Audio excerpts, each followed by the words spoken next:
The film begins in a small workshop where a man named Charlie is repairing an old plane, a gift from his wife, Sarah.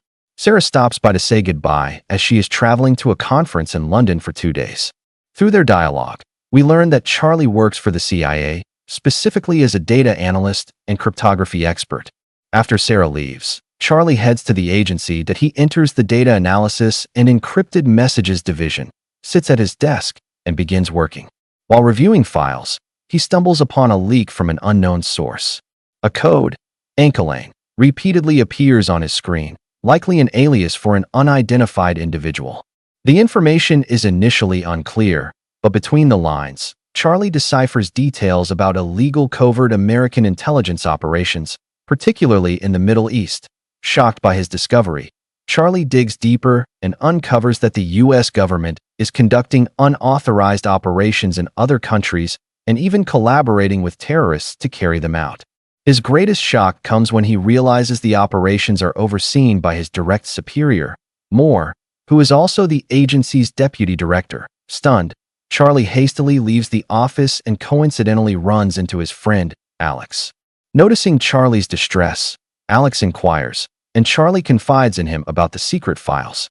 Alex urges him to distance himself to avoid trouble. That night, missing Sarah intensely, Charlie tries calling her, but her phone is off. He leaves a heartfelt voice message, clearly expressing his deep love for her. The next day at work, Charlie finds Moore waiting in his office. Moore asks if Charlie has heard about the events in London. Playing dumb, Charlie claims ignorance. Moore then instructs him to accompany him to the Director of Intelligence for a briefing. There, the director informs Charlie of a terrorist attack on the Christopher Hotel in London, resulting in numerous casualties, including Sarah. Charlie is utterly devastated, breaking down in tears and sinking into severe depression. His grief soon turns into a burning desire for revenge. He approaches Moore for updates on the investigation, but Moore says it's ongoing and will take time. Sensing a stall, Charlie decides to take matters into his own hands. The next day, Charlie collects Sarah's body and discovers she had bought him a gift with an accompanying letter written before her death. Reading it reduces him to tears again. Back at his desk, he begins researching the terrorist group responsible. He learns they were in a building near Sarah's hotel to steal specific items. When security spotted them, they killed the guards, fled to the hotel, and took hostages to facilitate their escape. Sarah intervened to protect a hostage, leading the terrorists to take her instead. Charlie identifies the kidnappers as Mishka and Eilish and discovers the man who killed Sarah is named Schiller, a dangerous individual with extensive mercenary connections. It becomes clear these terrorists are a front for corrupt state elements. Schiller's assistant, Gretchen, is also involved. A former intelligence officer now in Paris, she frequents a specific cafe daily. When Charlie presents his findings to Moore, he is surprised by Moore's lack of shock and realizes Moore already knew but withheld the information. Enraged, Charlie demands answers. Moore claims they cannot take immediate action to preserve national security and suggests Charlie see a therapist to manage his obvious stress.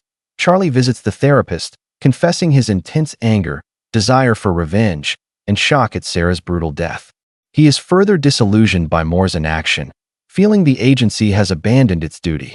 He vows that Sarah's blood will not be in vain, even if he must act alone. The next day, Charlie breaks into a secure room, stealing files detailing Moore's illegal operations.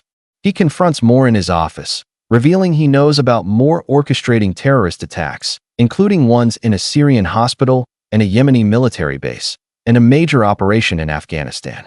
He also presents evidence that the agency covered up the deaths of over 1,000 civilians in these illegal ops, falsely attributing them to terrorism for shared political interests between the U.S. and other nations. Moore grows nervous, fearing exposure. Charlie reveals he has encrypted all this damning information. A specific code must be entered every 5 days.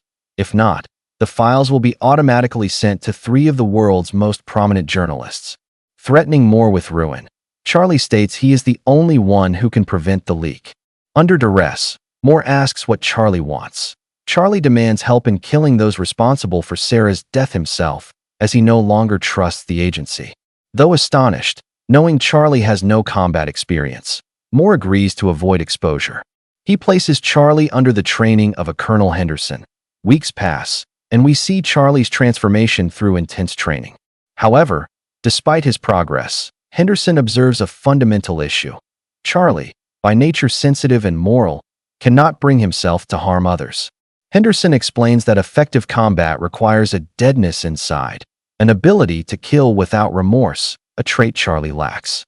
He advises Charlie to abandon his quest, warning he will freeze when facing an enemy. Disheartened but undeterred, Charlie remains resolved. Meanwhile, Moore and the agency desperately search for the hidden encryption key, ransacking Charlie's office and home, but finding nothing. Furious, Moore orders Henderson to eliminate Charlie. Henderson sneaks into Charlie's room at night to kill him, but finds it empty. Charlie anticipated the move and had already fled. Moore then discovers Charlie had planted a listening device, spying on them for weeks. Charlie creates a fake identity and passport and flees to France. The agency tracks him to Paris and sends an assassin. Charlie rents an apartment opposite Gretchen's regular cafe. He hacks her phone upon her arrival, learning everything about her, including her address and an upcoming appointment at a rabies clinic. He breaks into her apartment while she's out, gathering more intel. He hides on her staircase, raising his gun as she returns, but at the last moment, he hesitates and cannot pull the trigger.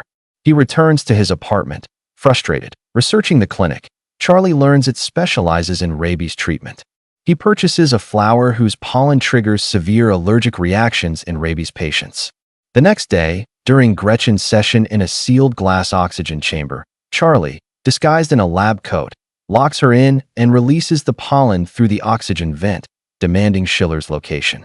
As Gretchen begins to choke, Charlie, fearing she will die, releases her. She immediately attacks him and flees the clinic, only to be hit and killed by a car in the street. Charlie, shocked and now without his lead, grabs her phone and escapes before police arrive. Feeling profound despair, Charlie decides to go to a nightclub to clear his head. There, he is startled to find Henderson. Knowing he's been sent to kill him, Charlie flees and hides in another building, but Henderson corners him. To Charlie's surprise, Henderson doesn't attack, but instead offers life advice. Thanking him, Charlie reveals he planted a bomb in the building. It explodes moments later, and Charlie escapes. Charlie then contacts Ankelang, requesting an urgent in-person meeting. Ankelang agrees, revealing their location in Turkey. The next day, Charlie meets Ankelang and is surprised to find she is a woman. She introduces herself as a Russian widow, formerly connected to a KGB agent and now an intelligence operative herself. Her late husband taught her data encryption. She explains she has been communicating with Charlie to help him expose the criminals within his country. Charlie asks for her help to find and kill Sarah's murderers. She agrees and takes him to her safe house, where he discovers she has been compiling the same intelligence on the terrorists. She has new information. Mishka is currently in Spain. Meanwhile, the director of intelligence, growing suspicious of Moore, confronts him but gets evasive answers. Her suspicions are confirmed when her aide shows her photos proving Moore sent Henderson after Charlie. She decides to investigate personally. Charlie travels to Spain and learns Mishka spends most of his time in a rooftop swimming pool. Charlie plants explosives there. Confronting Mishka in the pool, Charlie demands Schiller's location. Mishka tries to swim away, but Charlie detonates the explosives, killing him. Ankelang, monitoring the situation, urgently contacts Charlie, warning that Henderson is nearby. Charlie escapes into a building, with Ankelang guiding his route via comms. Henderson nearly catches him but is intercepted and wounded in a fight with another agent, whom he ultimately kills. Watching from a distance, Charlie hesitates, torn between helping Henderson or fleeing. On Ankelang's insistence, he escapes. Back at headquarters, the director summons Moore, asking about Charlie's whereabouts. Moore lies, saying Charlie is on bereavement leave. The director is now certain he is deceiving her. Simultaneously, agency surveillance locates Charlie and identifies his source as Ankelang. They order her elimination. That night, as Charlie and Ankelang sleep, an alarm sounds. Special forces have found their safe house. They flee by car, but during the chase, Ankelang is killed. Grieving, Charlie kisses her forehead, leaves her in the car, and escapes on foot, feeling lost and consumed by rage and the recurring memory of Sarah's death. Having stolen Mishka's phone, Charlie receives a message about a missile deal in Romania, overseen by Eilish on the day of the exchange. Charlie confronts Eilish beside the missile crates, revealing he has planted explosives. He identifies himself as Sarah's husband and demands Schiller's location. Eilish reveals Schiller will be on his ship in Russian waters. Charlie leaves and detonates the explosives. Charlie then travels to Russia, planning to confront Schiller. At the marina, he provokes a member of Schiller's crew, knowing it will lead him to the boss. Taken to Schiller's ship, Schiller tells Charlie he never intended to kill Sarah, but was cornered by police and saw no other way. Looking Charlie in the eye, Schiller says, "These are not the eyes of a killer." He hands Charlie his own gun and kneels, asking Charlie to take his revenge. Charlie takes the gun, aims, and recalls Henderson's words, that he would never be able to pull the trigger because he is not a killer. This moment proves that prediction true. Charlie lowers the weapon and sits down. Suddenly, the ship's course changes automatically. Charlie has taken remote control, steering it toward Finnish territorial waters where Interpol awaits. Within moments, Interpol boards the ship and arrests Schiller and his crew. Later, the director of intelligence holds a press conference, announcing the discovery of high-level involvement in illegal operations within the agency and assuring the public that all involved will be held accountable. Moore and his accomplices are arrested. Some days later, Charlie returns home and visits Henderson, thanking him for sparing his life despite having the chance to kill him. Finally, Charlie finishes repairing the plane Sarah gave him. He takes flight, feeling a sense of victory and closure, having avenged Sarah. The film ends with him soaring in the sky.